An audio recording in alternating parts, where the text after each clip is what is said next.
এই টাকাটা আপনি রাখেন। কি মেয়ে টাকা নিবে দেখে আপনার মেয়েকে বাধা দিচ্ছেন? এটা রাখেন। কেন? ওরে আল্লাহ রে আল্লাহ, এই জন্য টাকা নেবেন না? এটা আমি শোনেন শোনেন, ভয় পাবেন না। আচ্ছা কিসের ভয় বলেন? আচ্ছা ভয়টা কিসের ভয় আমাকে বলেন? আপনার মেয়ের ক্ষতি হবে কেন? শোনেন শোনেন শোনেন, আমি আপনার ভাইয়ের মতো, আপনার মেয়ের কিচ্ছু হবে না, আপনি ভয় পেন না। আসলে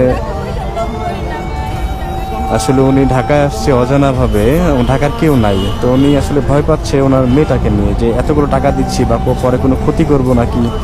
আল্লাহ, এখন ওনাকে আমি কিভাবে বোঝাবো? আপু, আপনার মেয়ের কিচ্ছু হবে না। শোনেন শোনেন শোনেন, আপনার মেয়ের কিচ্ছু হবে না, আপনি আমার কথা শোনেন একটু প্লিজ। আপনার মেয়ের কি ক্ষতি হবে? আমি ক্ষতি করবো আপনার মেয়ে, এটা ভাবতেছেন? ঢাকা শহর ভালো না? ঠিক আছে, আপনার কথা বুঝতে পারছি। ঢাকা শহরে 64 জেলার মানুষের বসবাস, ঢাকার মধ্যে এক এক মানুষ এক এক ধরনের, আপনার কথা রাইট।